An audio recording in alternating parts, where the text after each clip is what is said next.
तंत्र के बारे में जितना मुझे आता है ना उतना मैं बताने की कोशिश करूँगा इस सेशन में कि तंत्र होता क्या है बेसिकली, है ना, कि तंत्र की एप्लीकेशन जो है वो ज्योतिष में है या नहीं है, और अगर वो है तो कैसे है, और अगर नहीं है तो क्यों नहीं है, और क्या तंत्र प्रैक्टिस करने से ज्योतिष में कोई प्रिडिक्शन में हमारे को बेनिफिट मिलता है या नहीं मिलता है ना। और जो हम बात करते हैं सो कॉल्ड बिलियनर्स, क्या वो भी तंत्र को यूज़ करते हैं? जब हम संत महात्माओं की बात करते हैं, क्या वो यूज़ अब उन्होंने अपने जीवन में वो अपने गुरुओं से सीख के करते हैं, है ना। एक कॉमन मैन वो करता है, उनकी अंडरस्टैंडिंग क्या होती है तंत्र के बारे में, तंत्र कहाँ से आया, और बेसिकली तंत्र का जो मतलब बेसिकली इसके जो रिचुअल्स हैं, है ना, उसका स्टार्टिंग पॉइंट क्या है, और वो बेसिक रिचुअल्स भी क्या है तंत्र को लर्न करने के लिए, है ना। एक पाव मटर दे दो भैया, मटर ठीक रेट लगा लो, आधा किलो दे दो फिर। आप कोई फिर पाव किलो अनम्यूट है, आप उसको पता नहीं कहीं से तो आवाज़ आ रही है। ओके, तो बेसिकली क्या है कि हमें तंत्र सीखना भी चाहिए या नहीं at the end of the day, है ना। और अगर सीख भी लें तो हम अपने जीवन में उसका जो यूज़ है वो कहाँ पे करें, तो बेसिकली क्वेश्चन ये है, ठीक है। तो इन सब के बारे में हम जानने की कोशिश करेंगे कि बेसिकली तंत्र क्या होता है। और हम 1 आवर टू 30 मिनट्स का एक सेशन जो मैं कर रहा हूँ, ये is more like intro session. तो जितना मुझे आता है उतना मैं सिखाने की कोशिश करूँगा। तो बेसिकली एक इंट्रो है, तो इंट्रो से ज़्यादा आप एक्सपेक्ट मत करना, बट इंट्रो में मैं उतना बता दूंगा कि आपको ईजीली कहीं सीखने को इतना आसानी से शायद मुश्किल मिले, और आज के सेशन के बाद आप अपनी जर्नी खुद शुरू कर सकते हैं कि आपको करना क्या।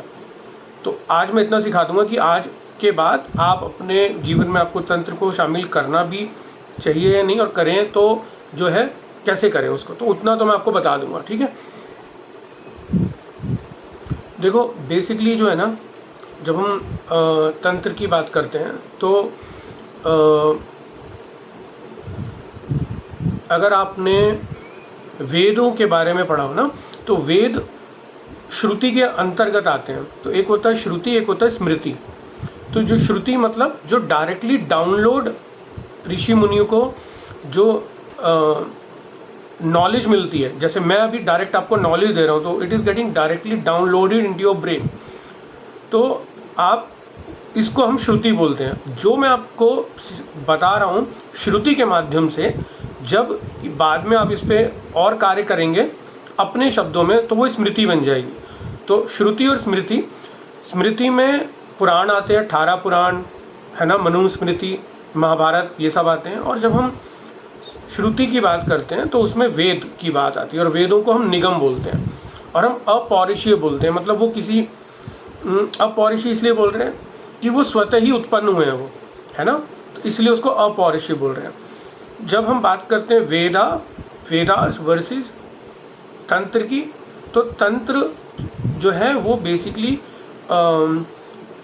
शिव से प्राप्त इन्फॉर्मेशन है, शिव से प्राप्त नॉलेज है माँ पार्वती को या सती को, है ना, माता सती को। इसलिए वो पौरुषीय है क्योंकि वो उनके मुख से कही गई है वो बात। तो जब मुख से कही गई है तो हम उसको पौरुषीय बोलेंगे। जब कोई डायरेक्ट ही स्वतः ही उत्पन्न हुई है चीज़ तो उसको हम अपौरुषीय बोलते हैं, ठीक है। तो वेद उसके अंतर्गत आते हैं, और जो निगम है, जो निगम पाठ है उसको हम वेद बोल रहे हैं। जो शैव आगम पाठ है उसको हम तंत्र बोल रहे हैं, शैव आगम, ठीक है। अब जो तंत्र है ना, वो तंत्र एक विधि है, ठीक है, एक प्रोसेस है। तो उसके वो जो विधि है वो आप 3 तरीकों से अपने जीवन में ढाल सकते हैं: कर्मकांड, ज्ञान कांड और उपासना कांड। अब ये हमारी चॉइस है कि हम उस तंत्र को अपने जीवन में कैसे ढालें, कर्म कांड के थ्रू, ज्ञान कांड के थ्रू, उपासना कांड के थ्रू, है ना। कर्म कांड में रिचुअल्स आते हैं, कर्म कांड में जितने भी रिचुअल्स हैं वो आते हैं।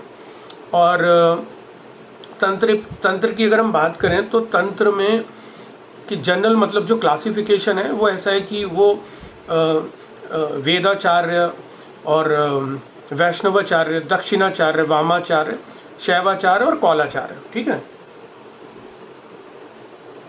तो बेसिकली मैं कोशिश करूँगा इनमें से आपको थोड़ा थोड़ा सभी की नॉलेज दे दूँ, स्पेशली वामाचार्य, दक्षिणाचार्य और कौलाचार्य। ठीक है, देखो शैवाचार्य जो शैवाचार्य है ना, वो कुछ कुछ वो वामाचार्य से मिक्स कर होता है वो। ठीक है, और अभी जो मैं आपको आगे की स्लाइड्स दिखाऊंगा तो और क्लैरिफिकेशन मिलेगा आपको कि इन सब में बेसिकली डिफरेंस क्या है। ठीक है, तो जब हम वामाचार की बात करते हैं तो बेसिकली क्या है, जब हम स्वर विज्ञान में अपने लेफ्ट नॉस्ट्रिल की बात करते हैं ना, तो वो क्रिया प्रधान होता है। वो वहाँ से हम जो बोलते हैं कि वामाचार्य का जो नाम है उसको बोलते हैं कि बेसिकली स्वर विज्ञान में उसको बोलते हैं हम कि हम चंद्र नाड़ी बोलते हैं, और जो दक्षिणा मार्ग है, जो राइट नॉस्ट्रिल है आपका, उसको हम बोलते हैं सूर्य नाड़ी बोलते हैं। तो एक है चंद्र नाड़ी और एक है सूर्य नाड़ी। तो इतने पे कहानी ख़त्म नहीं होती, इसको हम इलैबोरेटेड वे में समझेंगे। ठीक है, तो जो राइट नॉस्ट्रिल की हम बात कर रहे हैं उसको हम दक्षिणा मार्ग बोलते हैं। तो वो भक्ति मार्ग है वो बेसिकली, है ना, भाव प्रधान है वो। और जो हम वामाचार्य की बात बोल रहे हैं तो वो रिचुअल प्रधान है, मतलब वो कर्मकांड प्रधान है वो। उसमें हम रिचुअल्स की बात करते हैं, उसमें हम कर्म की बात करते हैं, और उसमें हम किसी न किसी तरीके से वो जो कर्म कर रहे हैं वो किसी सिद्धि की प्राप्ति के लिए कर रहे हैं कि कोई हमें सिद्धि मिल जाए। ठीक है, तो एक हो गया वामाचार, एक हो गया दक्षिणाचार। ठीक है, जो इनका कंबाइंड फॉर्म है वामाचार और दक्षिणाचार का, उसको बोलते हैं हम कौलाचार। ठीक है, तो अभी आपको समझ में आएगा कि मैं जब हम इसको कॉम्बिनेशन की बात करते हैं तो बेसिकली शिव और शक्ति का जो मिलाकर स्वरूप है उसको हम कौलाचार बोलते हैं। तो जब चंद्र नाड़ी और सूर्य नाड़ी जब आपस में मिल जाते हैं, है ना, तो जो शिव और शक्ति के मिलने से जो आचार आता है वो है कौलाचार। ठीक है, तो मैं आपको इसको एक छोटी सी स्टोरी के माध्यम से बताता हूँ कि एक बार वशिष्ठ जो ऋषि थे, भगवान राम के गुरु, तो उन्होंने माँ तारा की तपस्या करी 700 सालों तक कि वो उनको प्रसन्न करके उन्होंने चाहा कि भाई मुझे मन चाहा मुझे कोई वरदान मिल जाए। कोई तो कारण रहा होगा जिस वजह से उन्होंने उसको फॉलो किया कि भाई मैं करूं। तो उन्होंने जो माध्यम अपनाया वो दक्षिणाचार माध्यम अपनाया, यानी कि सात्विक मार्ग अपनाया, जिसमें कि हम बोलते हैं कि वो भाव प्रधान, भक्ति प्रधान। मगर 700 साल की तपस्या के बाद भी माँ तारा अवतरित नहीं हुई और उनको दर्शन नहीं दिया, और उनको मन चाहा जो वो चाहते थे, जो उनका प्रयोजन था, उस प्रयोजन में उनको सफलता नहीं मिली। ठीक है, तो उन्होंने क्रोध में आकर कमंडल से जल लिया और उन्होंने सोचा कि मैं माँ तारा को ही श्राप दे देता हूँ। तो माँ तारा तुरंत अवतरित हुई और उन्होंने बोला कि अगर तुम्हें मुझे प्राप्त करना है, अगर तुम्हें मेरी कोई प्रयोजन की वजह से तुम मेरा आह्वान कर रहे हो, तो वो तुम जो दक्षिणाचार्य है वो तुम्हारे बेसिकली प्रारब्ध में नहीं है। तुम्हें मैं दक्षिणाचार्य को फॉलो करके मैं तुमको नहीं मिलूंगी। तुम मुझे जो है वामाचार से तुम मुझे प्राप्त करने की कोशिश करो, तो मैं तुमको जो है जो तुम सिद्धि प्राप्त करना चाहते हो या जो भी वरदान चाहते हो वो तुम्हें मिलेगा। तो वामाचार में क्या होता है, अगर आपने कभी पहले पढ़ा हो, अपने पहले कभी किन्हीं गुरुओं से, तो वामाचार में बेसिकली पंचमकार की बात हुई है। तो पंचमकार में क्या आता है, मद, मास, मीन, जिसको मत्स्य भी बोलते हैं, मुद्रा और मैथुन। ठीक है, तो ये 5 तरीके के मकार हैं। इन 5 मकारों से उन्होंने कहा कि तुम इनसे मुझे प्राप्ति करने की कोशिश करोगे और मुझे साधने की कोशिश करोगे तो मैं तुमको जो है प्राप्त हो जाऊंगी। अब पंचमकार भी हम पढ़ेंगे। पंचमकार क्या होता है, आपको ये तो पता ही चल रहा है कि मद मतलब जिसको हम आज की कॉमन भाषा में बोलचाल में हम उसको शराब बोलते हैं, मदिरा बोलते हैं।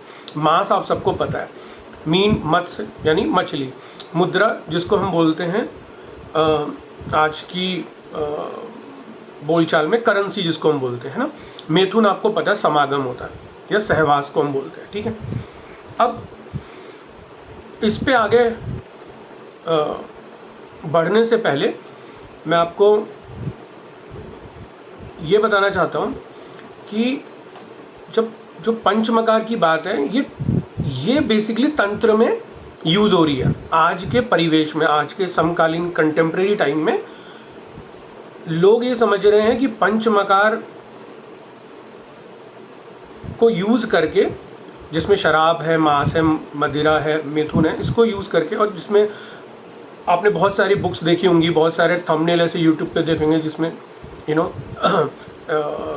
एक ऐसा फोटो होता है थंबनेल पे जिसमें दिखाते हैं कि तांत्रिक की विधि, तो उसमें सेक्सुअल के बारे में एक फ़ोटो होता है, उसमें बताते हैं कि कुंडलिनी अवेकन हो रही है मूलाधार से क्राउन चक्र तक, ठीक है।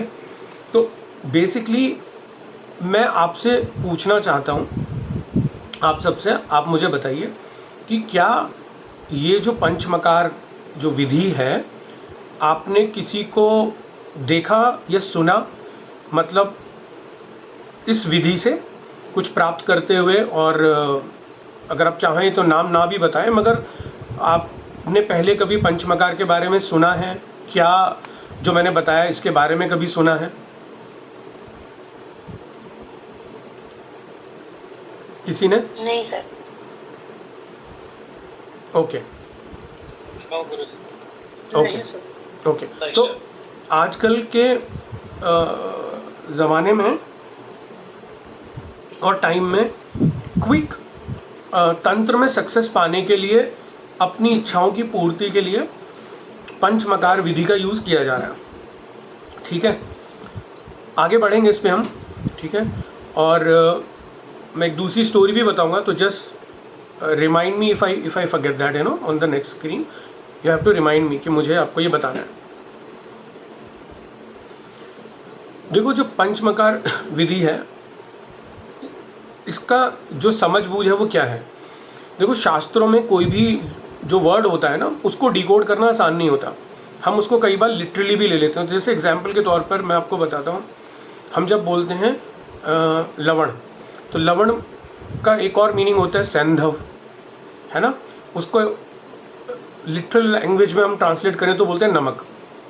तो उसका एक मीनिंग और भी होता है लवण का, घोड़ा भी होता है, ठीक है। ये दोनों ही समुद्र से निकले हैं, घोड़ा भी और नमक भी। तो अगर कोई खाना खाने बैठा है और वो बोलता है कि भाई मुझे लवण ला के दो, तो क्या आप उसको वहाँ पे घोड़ा ला के देंगे? नहीं, है ना, क्योंकि वहाँ पे वो खाना खाने बैठा हुआ है, तो वहाँ पे वो लवण मतलब नमक मांग रहा है। अगर कोई किसी को युद्ध में जा रहा है ना, और वहाँ पर वो जा रहा है और अपने सैनिकों को बोलता है कि भाई लवण लेके आओ, तो वहाँ नमक नहीं लेके आओगे, ऑब्वियसली सैनिक घोड़े को लेके आएगा, राइट। तो ये जो समझ है ना, इस समझ की प्रॉब्लम की वजह से ये पंचमकार किस तरीके से यूज़ हो रहा है, मतलब गलत तरीके से यूज़ हो रहा है, और उसके डिफरेंट मीनिंग निकाले जा रहे हैं, ठीक है। क्योंकि आप खुद सोचो, एक योगी और साधक को बताया जा रहा है कि भाई आप ना मद, जिसको हम शराब बोलते हैं, मांस, मत्स्य, मुद्रा और मैथुन से आप जो है सिद्धि प्राप्त कर सकते हो या ईश्वर की प्राप्ति कर सकते हो, तो वो स्वयं अवतरित होंगे और आपको मनचाहा वरदान देंगे। तो एक बात बताइए, ये तो कॉमन मैन भी जीवन में इसका भोग करता है, यानी शराब का, मांस का, मदिरा का, है ना। आप देखोगे तो ऐसी जगहों पे जाओगे तो एक इंसान ये सब चीज़ें यूज़ कर रहा है, तो फिर एक साधक में जो योगी है और एक कॉमन मैन में क्या डिफरेंस रहा? कुछ भी नहीं रहा। उसके पास भी फिर सिद्धियाँ होनी चाहिए, करेक्ट। तो ये एक कॉमन सेंस है जो हमको खुद सोचना चाहिए कि हम भी तो फिर घर बैठे बैठे अगर इसका भोग करें तो हम भी फिर इस तरीके की सिद्धियाँ हम प्राप्त कर सकते हैं, मगर इसमें सच्चाई नहीं है, ठीक है। तो बेसिकली परशुराम कल्पसूत्र और एक और तंत्र है जिसका नाम है कुलार्णव तंत्र। इसमें इनका सही तरीके से एक्सप्लेनेशन दिया हुआ है। ओके, तो मद जिसको हम बोल रहे हैं मदिरा यानी शराब, तो ये क्या है बेसिकली, ये जब आप अपने क्राउन चक्र सहस्त्रास्त्र चक्र पे काम करते हो, और मैं एक मुद्रा बता रहा हूँ आपको, खेचरी मुद्रा, तब अमृत की धारा जो होती है वो आपकी टंग पे यानी जीभ पर वो गिरना शुरू हो जाती है। तो वहाँ पर वो जो अमृत की धारा है ना, उसको वो वहाँ पे मद है, ना कि शराब। ऐसे ही जब हम मीन और मत्स्य की बात कर रहे हैं, तो जो ईड़ा और पिंगला जो नाड़ी है, जो को हम चंद्र नाड़ी और सूर्य नाड़ी बोल रहे हैं, वो जब मीन के रूप में आपस में एक प्राणवायु के रूप में जब वो खेल रही हैं, तो उस पे ध्यान करने को हम बोलते हैं कि मत्स्य का भक्षण करना। उन प्राणों पे, सूर्य नाड़ी और चंद्र नाड़ी पे ध्यान करना को बोलते हैं मत्स्य का भक्षण करना। तो वहाँ पे मत्स्य का मतलब भोग करना नहीं है कि समुद्र से आप एक जीव लिया है और उसका भक्षण करें, नहीं, उसका वो मतलब नहीं है। ठीक है, अब आती है मुद्रा की बात। तो मुद्रा में हम लौकिक मुद्रा की बात नहीं कर रहे हैं, जिसको हम डे टू डे लाइफ में जिसको हम करेंसी बोल रहे हैं, हम परमार्थ मुद्रा की बात कर रहे हैं, जो कि आपके मूलाधार चक्र से क्राउन चक्र तक की जो पूरी जर्नी है, वो जो आपको ईश्वरीय जो गुण प्राप्त होते हैं, जो ईश्वर की अनुभूति होती है, उसको हम बोलते हैं मुद्रा। तो वो एक परमार्थ मुद्रा है, ना कि वो जीवन, हमारे जीवन शैली में जो हम लौकिक मुद्रा यूज़ कर रहे हैं वो नहीं है। ठीक है, ऐसी जब हम बात करते हैं मैथुन की, तो जो कुंडलिनी शक्ति जो मूलाधार चक्र में है, जब वो मिलती है क्राउन चक्र पे, जो शिव रूपी वहाँ पे स्थापित है, तो जब वो कुंडली ऊपर की तरफ उठती है, उसको मैथुन बोला जा रहा है।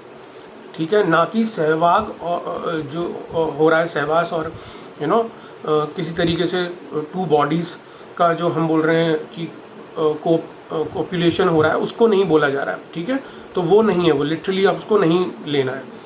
तो कहने का मतलब यह है, माँ तारा ने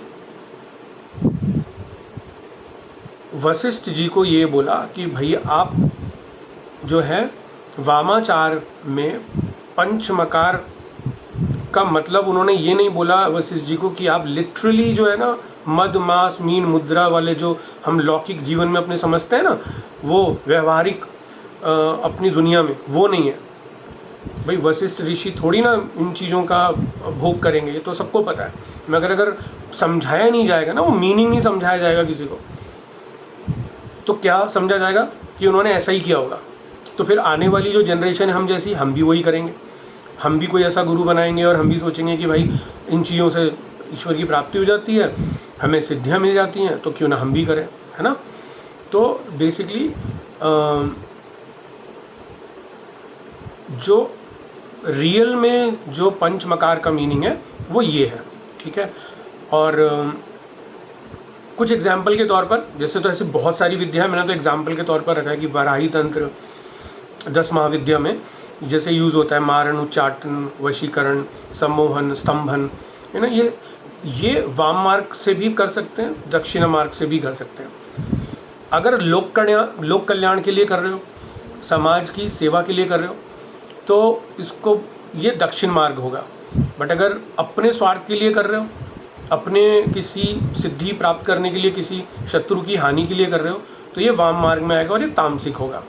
ठीक है, तो आपको समझना है कि भाई मुझे कौन सा मार्ग फॉलो करना है, दक्षिणा मार्ग वाला करना है या वाम मार्ग वाला करना है आपको। ठीक है, मैं अभी आपको, जैसे मैंने कहा था कि मैं आपको संत ज्ञानेश्वर उनकी कहानी बताता हूँ, बहुत छोटी सी है।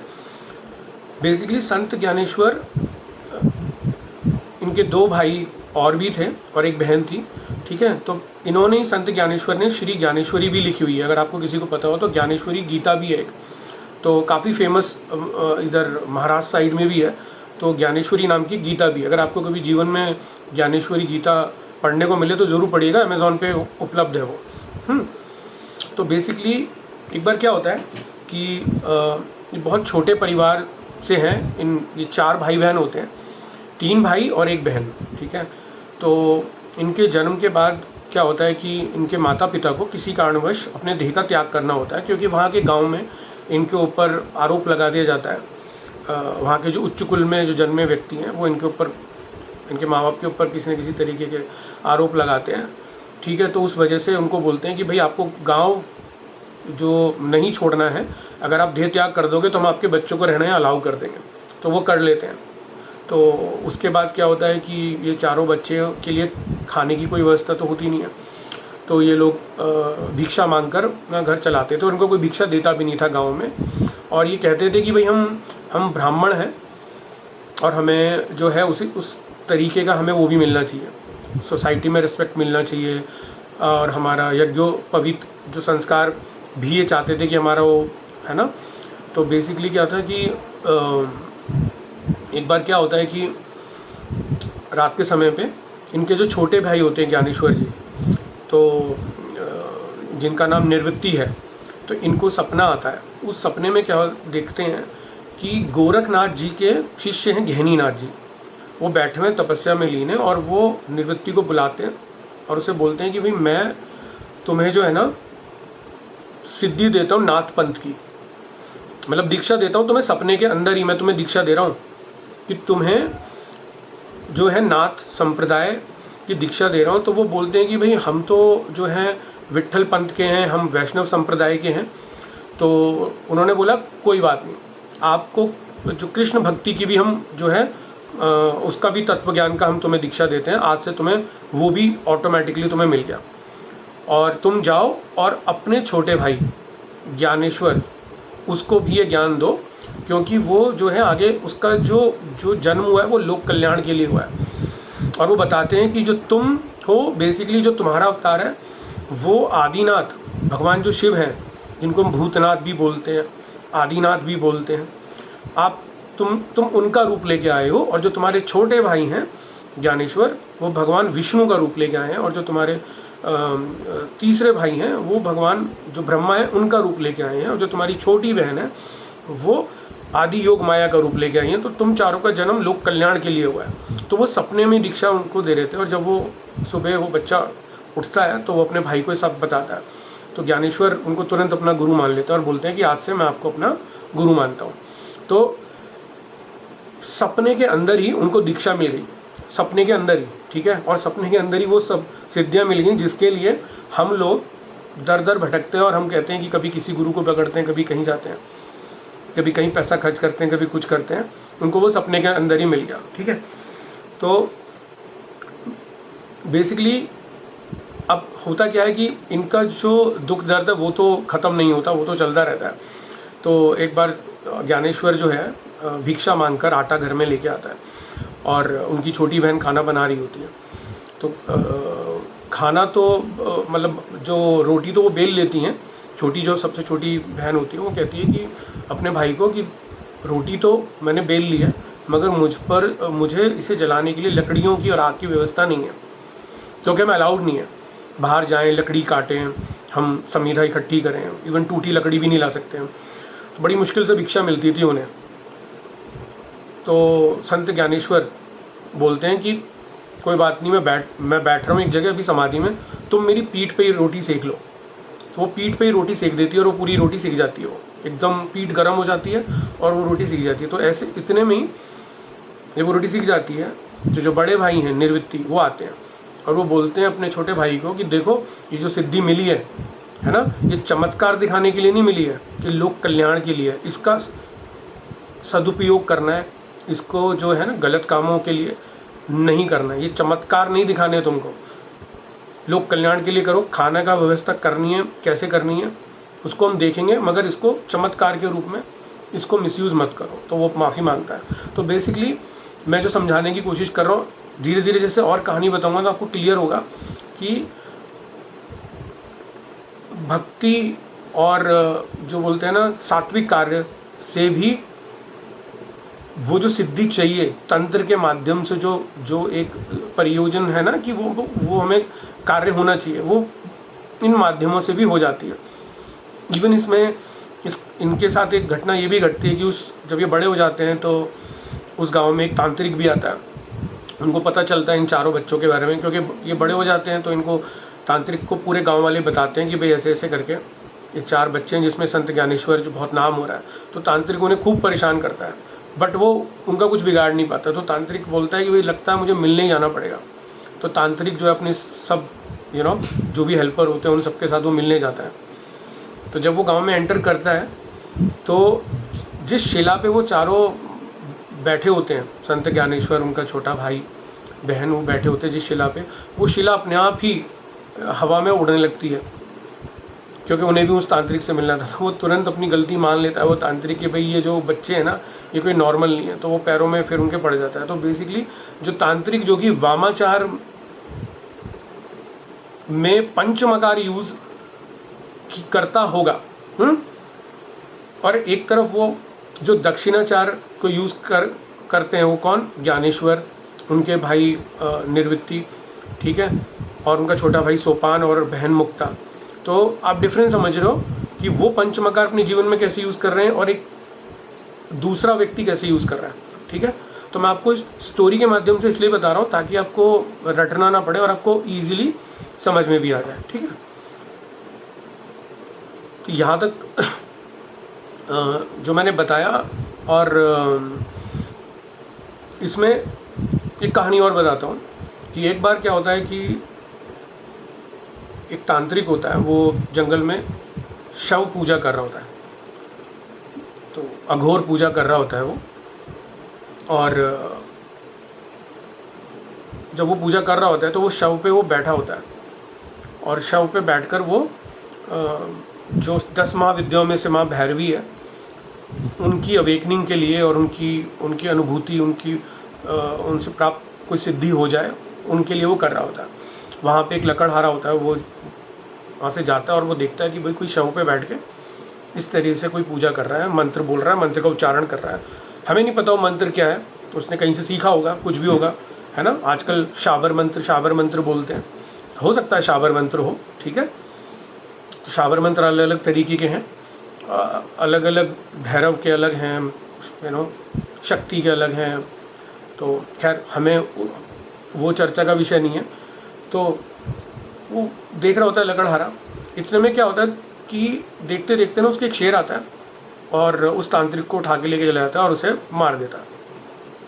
पता नहीं अब उस लकड़हारे को क्या सूझती है, वो जाके वो शव पे बैठ जाता है और वो उसको कॉपी करने की कोशिश करता है, और 2 3 4 बार ही वो वही मंत्र बोलता है जो वो बोल रहा होता है। इतने में माँ भैरवी जो होती है ना वो प्रकट हो जाती है और वो बोलती हैं कि भाई मैं तुम्हारी साधना से प्रसन्न हूँ, बताओ क्या चाहिए। तो वो लकड़हारा बोलते हैं कि भाई ये तो जो है ना इनजस्टिस है, और वो बेसिकली तपस्या कर रहा था, उसको तो आपने दर्शन नहीं दिए, उसको उल्टा आपका शेर उठा के लेके चला गया, मार दिया। मैं जस्ट ऐसे ही बैठा हुआ था, ठीक है, मैंने जो उसको कॉपी किया और मैंने 2 4 बार मंत्र बोला और आपने दर्शन दे दिए। तो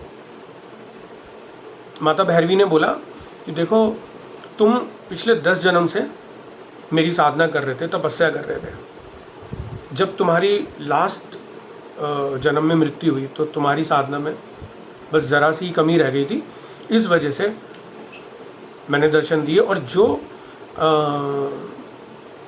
जिसको शेर उठा के लेके गया तांत्रिक को, बेसिकली उसके कर्मों का फल उसे मिला, क्योंकि वो हर जन्म में गलत काम कर रहा था वो, है ना, और गलत पर्पस के लिए वो मेरी प्राप्ति करना चाहता था, मुझसे सिद्धियाँ लेना चाहता था।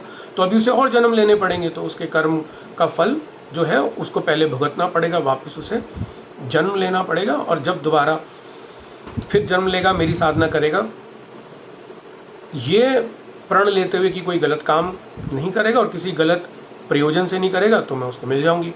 ठीक है, तो बेसिकली इस कहानी से भी हमें सीखने को मिलता है कि भाई देखो, कर्म का फल भी मिलता है, पिछले जन्म के कर्म हमारे संचित कर्म के रूप में जुड़ते जाते हैं, है ना। हर चीज़ का कहीं ना कहीं कर्म का किसी न किसी तरीके से आप भोगते हो। ठीक है, तो अच्छा काम करोगे तो डेफिनेटली जल्दी से जल्दी आपको वो चीज़ें उपलब्ध हो जाएंगी। कोई बुरा काम करेंगे तो कहीं ना कहीं जाके जैसे ही अच्छे फल का जो प्रारब्ध है वो ख़त्म होगा तो बुरे कर्म का फल मिलने लग जाता है। तो खैर ये तो कर्मा फिलॉसफी होगी।